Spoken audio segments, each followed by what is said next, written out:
welcome to the program. This is the Ecomodernist channel live. I'm Carl Pauls. I'm here with Gabe Ignetti, Chris Bergen, and our special guest. Dr. Wade Allison is Emeritus Professor of Physics and Fellow of the Keble College at Oxford University. He is the author of Nuclear is for Life, Radiation and Reason, and Fundamental Physics for Probing and Imaging. He will speak with us today about his latest article in ResearchGate, Economic Growth, New Energy to Build Trust and Confidence. Welcome to the program, Dr. Allison. Thank you.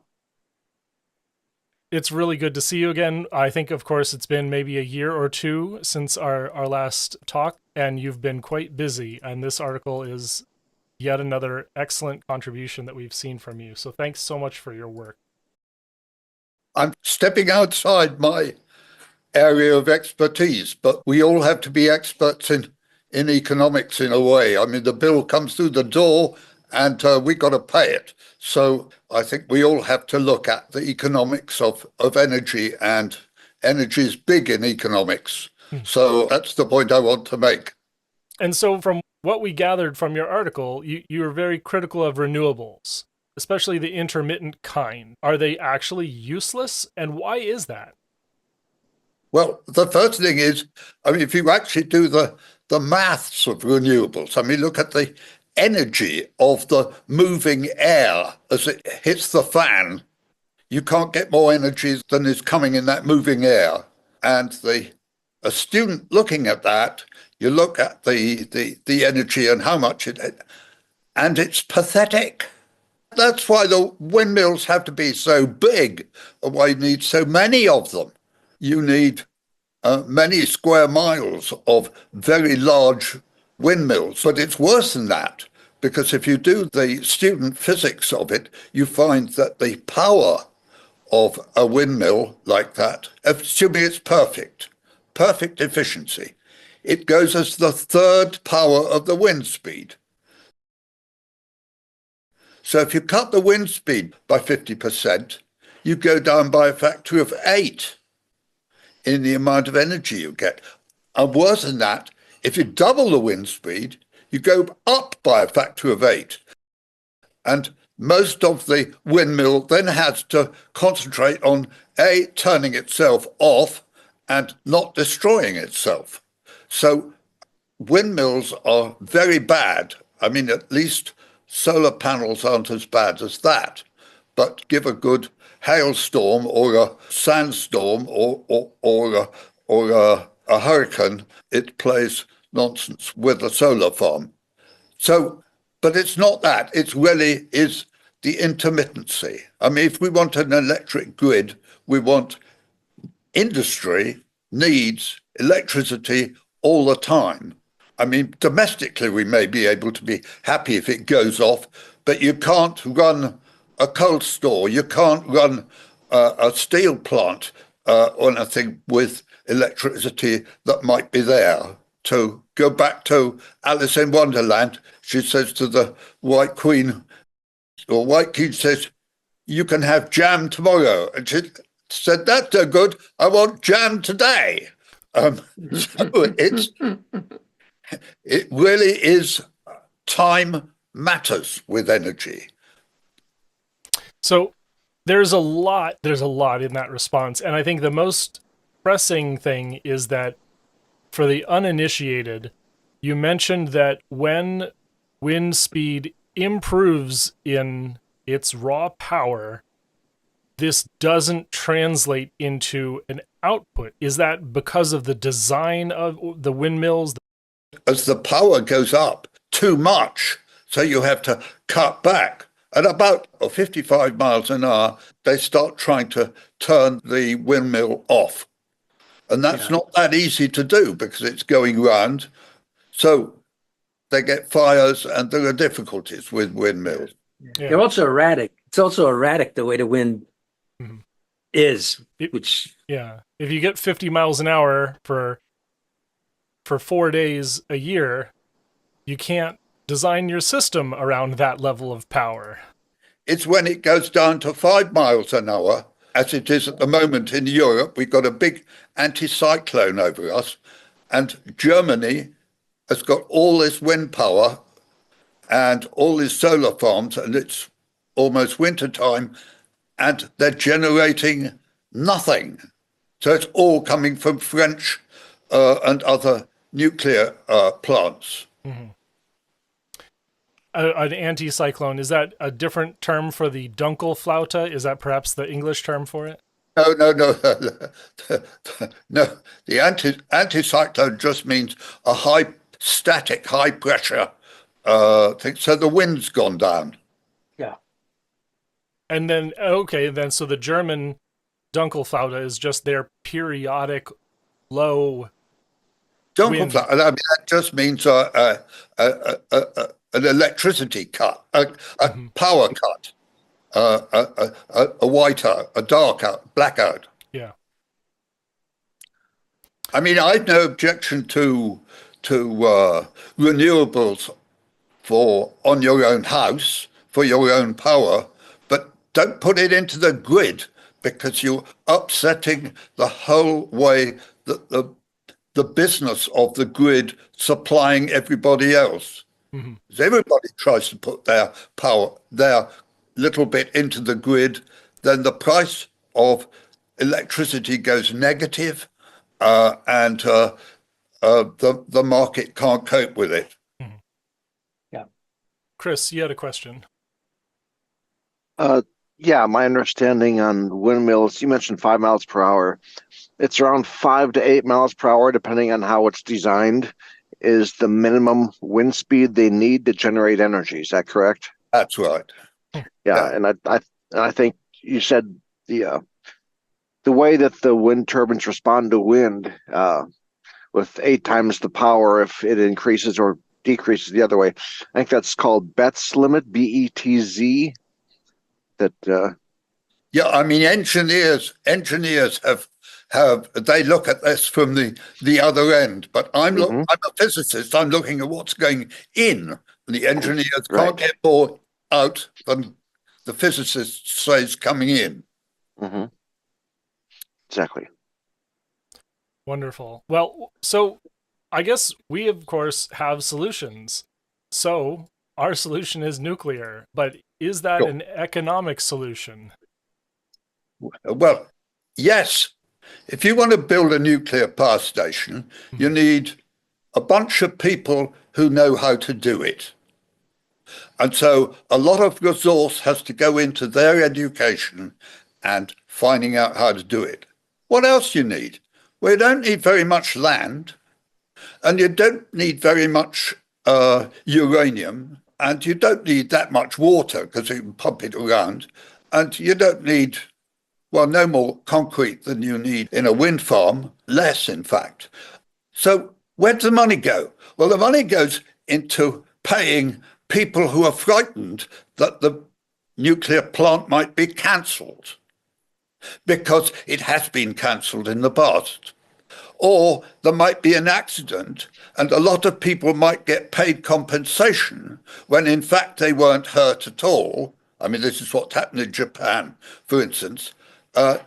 Nobody was hurt by the radiation, but a lot of people got huge packets of compensation packages to compensate them for being turned out of their homes by a nuclear power station when they should have stayed at home in the first place. So where does the money go? And it goes into ensuring things which are not going to happen. It goes into paying for inquiries which shouldn't need to be held or take that long. You should just get on and build a damn thing. When the first power stations were built after the Second World War, it didn't take them that long to build those power stations. I mean, you think that Admiral Rickover launched the first nuclear-powered submarine in 1954. Well, that wasn't very long after the war for a totally new technology. So these things don't take time unless you have a lot of people around asking a lot of questions which don't really need to be answered. I mean, safety is very important, but it's a matter of education and people understanding what they're doing. If they don't understand what they're doing, then that can get dangerous, of course. Right.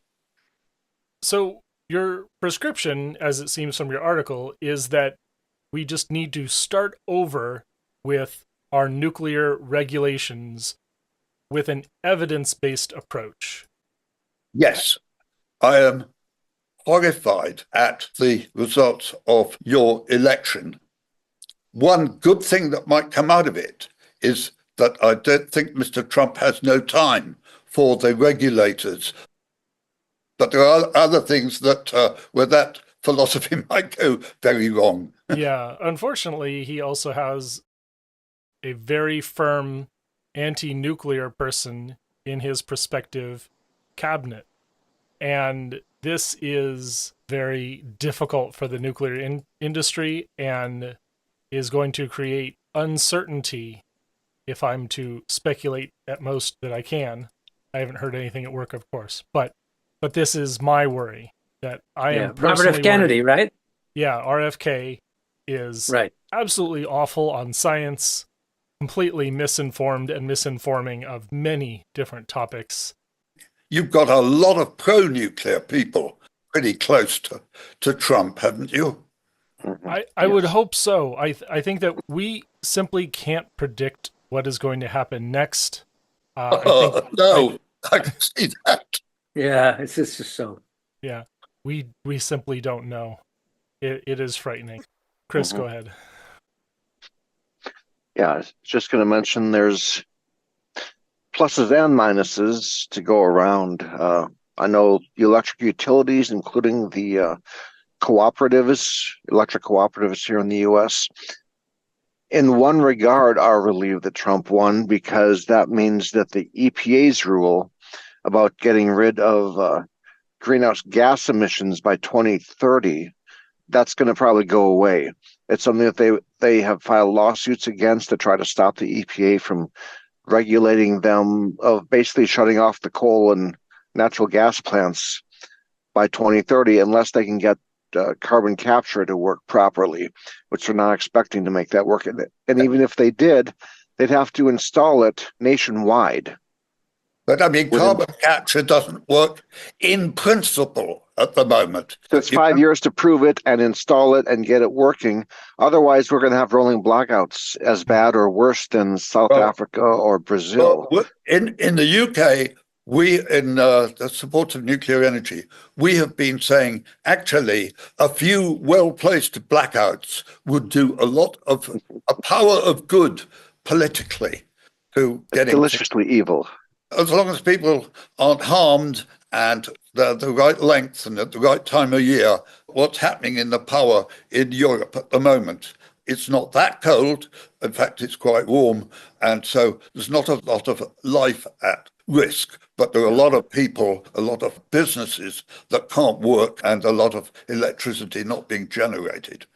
I have one add-on here on the way. I mentioned natural gas, and I've mentioned before on this podcast, I believe natural gas is a part of a hybrid grid system along with solar, wind, and batteries. You got the traditional renewables on one side, you got natural gas balancing them out on the grid back and forth. And most people don't realize that. They think about renewables are saving the world. It's like, actually, natural gas is balancing them out, and people don't want to recognize the natural gas side that is enabling wind and solar to be on the grid in relatively large numbers. And collecting their subsidies. Yes, along the way. Absolutely. And the alternative is, of course, a focused economic development of a new reactor system. Yes, but that's going to take time, and in that back with support from natural gas in that time would be a sensible thing to do. So the question that follows, is there anywhere in the world where we are seeing a shift to an evidence-based policy when it comes to energy radiation, and climate change? No, well, I think it's not a good idea to think about us and them. We're all pretty much in the same boat. We're not all as bad as Germany. The soft spot at the moment is Australia, because nuclear is still illegal in Australia. And they are now having an inquiry, and their opposition party is all fired up. I spent an hour and a half with the federal opposition energy minister. They're moving, but not on regulations. Then there's the South Koreans who are building nuclear power stations, and they built them in the UAE, and they were on time and on budget, and they worked, and all four of them are up and running.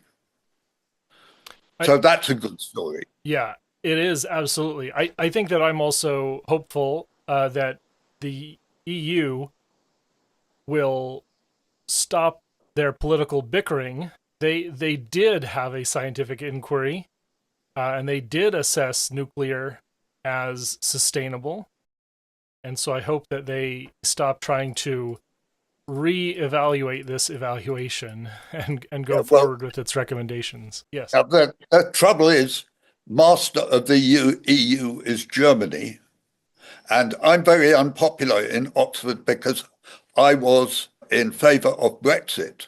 And I'm not because I'm against everybody. Wish I could have been in favor of it. But Germany was so stuck in with Russia and so dependent on Russian gas and so anti-nuclear, and the whole of the rest of the EU was following what Germany said, and even the French. I mean, they closed one of their nuclear power stations early to please the Germans. And I thought, well, the UK should stick its neck out and do its own thing. But that is why I was against the EU. But let's see what happens. Yeah. Hopefully reform will bring them through. Gabe, go ahead with your question. And I'm going to quote this from your article. It says, half a century of evidence shows that radiation added less than 0.5% to the death toll at Hiroshima and Nagasaki. Could you talk about that a little bit with us? Sure. I mean, the main effect of a nuclear weapon is blast and fire. And for a few kilograms, you get as much of a blast and fire as you do for a few kilotons of TNT. The question is, what happens after that? The radiation. What damage does that do to people? Well, in fact, after the Second War, the health of all the survivors of Hiroshima and Nagasaki and in the surrounding regions has been followed ever since. We know what they died of, how long they lasted. They had medicals every year. There was a big program. And so we know what happened. And so we can compare and ask how many people died of leukemia and cancer and so on in the times from 1950 onwards. We know exactly what everybody died of. And the answer is 400-500 extra cancers. About 100 of them were leukemias. You're talking about 100,000 people being watched for 50 years. And the figures that I'm quoting refer to the time between 1950 and 2000, looking at 100,000 people, how many extra died of cancer from leukemia and other cancers? And the answer is only 0.5% of the number of people who died from the blast and the fire. That's where that number comes from. In the military sphere, if you can make the other side afraid of your weapons, then you don't have to use them. So it's cheap militarily to make people frightened of your weapons. And that's what we did. We also made our own people afraid of our weapons and their weapons. That's a friendly fire effect. That is our problem. I mean, let's face it, Hiroshima and Nagasaki were rebuilt. They were rebuilt years ago and have been thriving cities for many decades now. Yes. The radiation, first of all, it's intense round where the bomb explodes. And I'd say around for a mile or two. But further away, it's local and it doesn't last very long. Yeah. The biggest dangers of nuclear war are nuclear winter and depletion of the ozone layer, which is very serious, extremely serious. Let's go to a possible solution, I think. Even if we can't re-educate the public on the dangers of radiation, and you have done an amazing job at your attempts, Dr. Allison, what if we can make nuclear safer?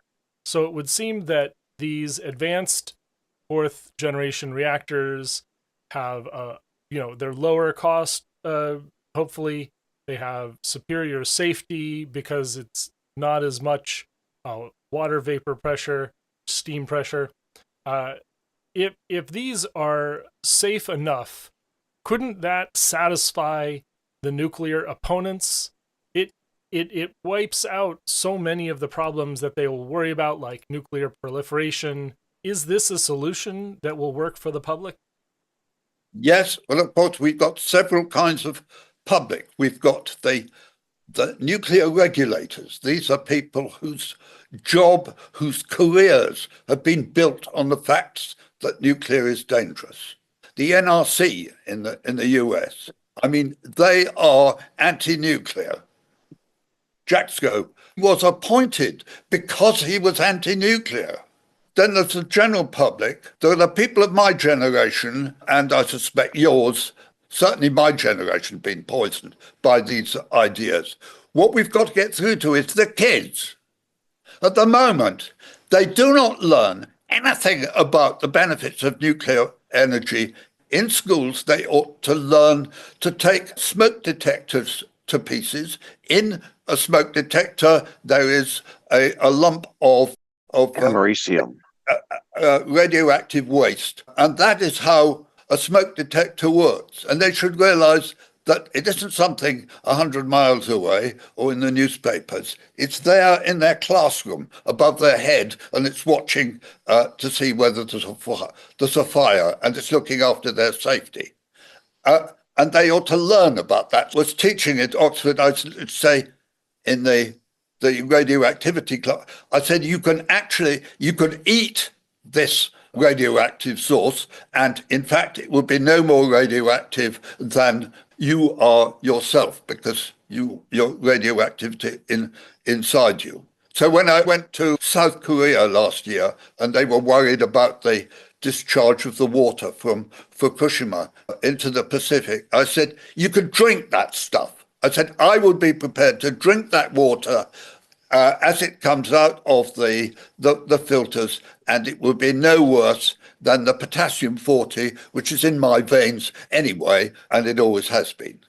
So there are lots of simple things that they could learn. They should go to a nuclear power station if that's possible. They should certainly go into hospitals and see where people get large amounts of radiation for their own health, and they walk away and say thank you.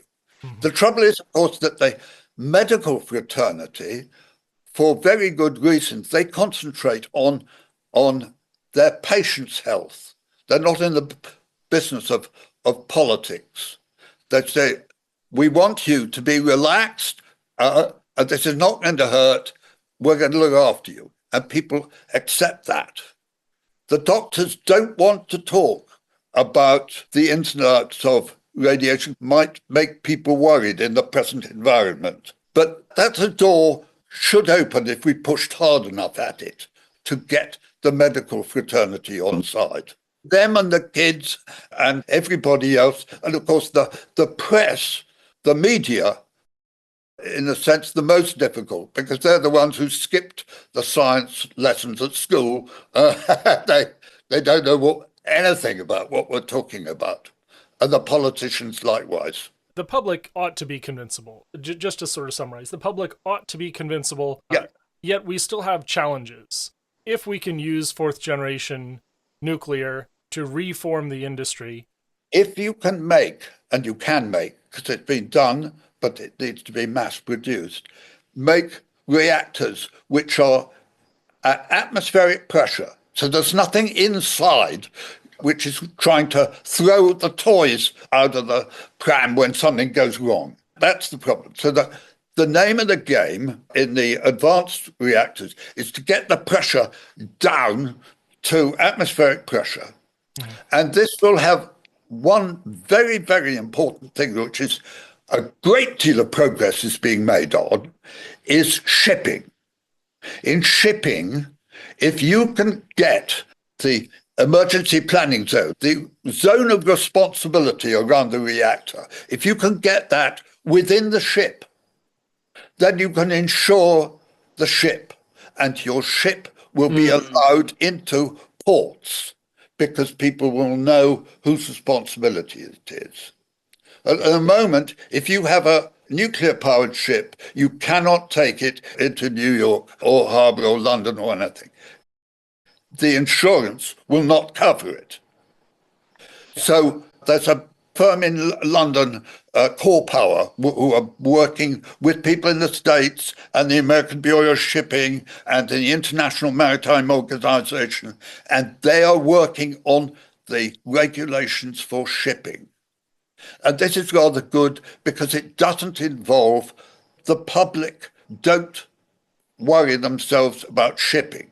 It doesn't go through the NRC. It goes up to the International Maritime Organization, and they're directly up to the United Nations, because the International Maritime Organization is a subset of the... So it's a route which gets around a lot of public opinion. And when they see that 70% of the Earth's surface, which is water, is having nuclear-powered shipping, and they're talking about nuclear-powered cruise ships now, then we'll start getting people interested. So last time I spoke to you, it certainly wasn't a possibility, but it's now a big deal. And in the States and in Korea and in Japan and in Singapore and a lot of other places, they're working on nuclear-powered shipping. Wonderful. Chris, go ahead. You have a question. I was just going to add that industry in general seems to be willing to step out and at least explore nuclear, if not being pro-nuclear. I know in the last couple of months, both the steel industry and the cement industry have had international organizations saying that they are interested in pursuing nuclear and learning more about how they could utilize nuclear in their own industries. And shipping as well has been looking at it they previously had it, I believe, 3 or 4 ships back in the 1960s, 1970s. But the Russians have, of course. Russians have them currently, yes, and the U.S. Navy. But other than that, there hasn't been a lot. But now with industry becoming interested in nuclear power.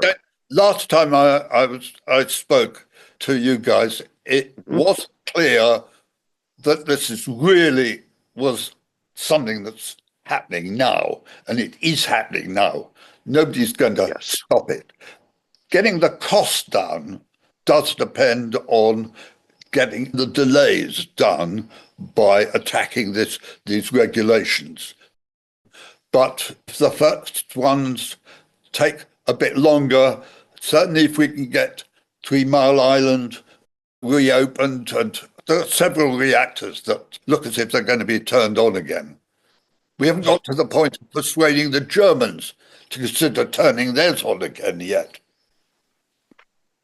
That would be amazing, but of course it's very difficult. Their government has just collapsed, but the fact that it's collapsed is related to their whole energy problem. And the sooner this comes to a head, which it is, the better. Yeah, I think that was inevitable sooner or later. We've been speculating, will there be a political fallout? I think very recently we asked, will these politicians, will they bleed for their crimes? And it looks like, figuratively, that may be the case. But what are you going to do with Trump? Is he going to bleed for his crimes? We haven't got there yet. The wheels of justice. It's already been convicted of the crimes, but you've still got to carry out the sentences. Yeah, that story is longer. Right. Well, we can only trust. The German story is going to happen quicker. Yeah, absolutely. I think it may be 2 years before we see a change in how America handles our chief boss, let's say. In the UK, things are going quite well, except that the most anti-nuclear guy in the government in the UK is Ed Miliband, who is the energy minister. It's clear that there's a big row going on. There's a row in the States, there's a row in Germany, there's a row in the UK, there's a row in Australia. Canada has its own kinds of guys as well, I think, but it's also a place where things are moving. I think you're absolutely right. We need an international initiative, and it needs to be firmly independent. And if this initiative through the International Marine Organization and the UN is to bear fruit, we need to do our best to support it. And so I want to know, what is the action? What is the call to action? What is the effort we can bring to this cause?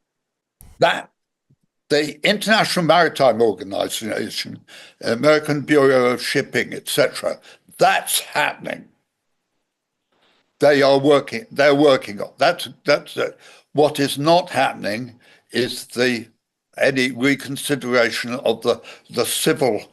The NRC, the things going through the NRC in the States and equivalent things in the UK. It wasn't as an international initiative. In fact, it was distinctly national. No, I don't think that's the answer. We've got further to go there. Very unfortunately, I think that we will be stuck with only selling our product to Americans, and that saddens me greatly. That's much worse than that, as far as I'm concerned. The inequality in the world is absolutely deadly. It's deadly within the US. It is deadly between the US and the rest of the world.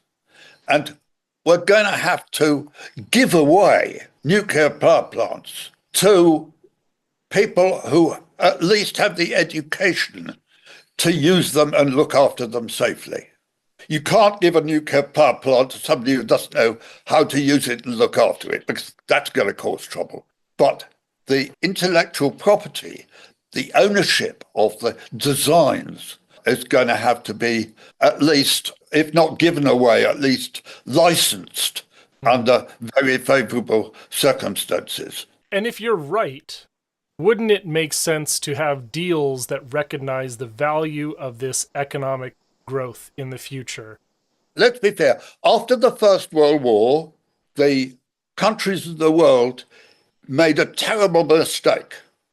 They persecuted Germany. They made their economy unworkable. And they had this fantastic inflation, etc., etc. And that's where this guy Hitler came from. Now, after the Second World War, America gave support and rebuilt Europe, right, and Japan. The Marshall Plan, yes. Yeah, the Marshall Plan. So it can be done, it has been done, and America has done it. And so it's something like the Marshall Plan would be needed, because I was invited out to Jakarta, and they were asking me about the kind of questions we're talking about. And I said, they said, what should we do? And I said, you should get yourself educated. So if somebody comes along in 10 years' time, 15 years' time, and says, do you want a nuclear power station? You can say, yes, we've got the guys to do it and look after it and run it, and we're organized. If you can't, then you can't have it. I'm worried under Trump, the UN are looking rather weak, because Trump doesn't like them very much. Where you want energy, which is sitting in a lump of uranium, is not going to go anywhere. It is a store. People don't understand. Energy is conserved. You can only turn it from one form into another. So you don't need to store energy. Energy is stored. It's just a question of whether it's in a safe place or not. And if it's not in a safe place, it bloody well ought to be. So the popular idea of a battery as somewhere where you can put energy is completely mistaken. There's not much difference between a battery and a bomb, because a battery and a bomb, and I don't know whether you saw that very alarming video of a factory where they were reprocessing lithium batteries. The whole thing went up, and it looked as bad or worse as anything you can see coming from Ukraine. And so batteries, particularly lithium batteries, on a big scale, are a very bad idea. Is there anything in the article that I don't think that we've skipped over? I think one of the things we have skipped over, because I don't know how to answer it, is how to get together with people in the US and Australia and the UK and people from France and Canada to look at these regulations. And I don't really know how to do that, but at least it's getting better. And I think maybe the International Maritime Organization, that initiative is going in the right direction. I think it can be done. I hope so as well. And I think that'll be it for us. Hope and confidence it is. This has been the Ecomodernist Channel Live. Thanks, everyone, for your contributions. And thanks to Dr. Wade Allison for his article. The title of that, Economic Growth, New Energy to Build Trust and Confidence. You can find us here on the Ecomodernist Channel Live every Sunday at 10 a.m. Pacific, 1 p.m. Eastern on YouTube at the Ecomodernist Channel or at Ecomodernist1. You can usually find us at x.com/CarlAlexPauls.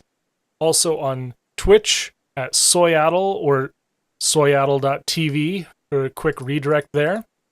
Also on Facebook at the Ecomodernist Society of North America. And, of course, online at esna.earth. That's ESNA.earth.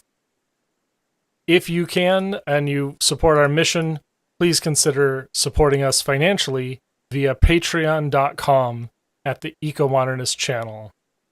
And remember, emissions first, peace and justice will follow.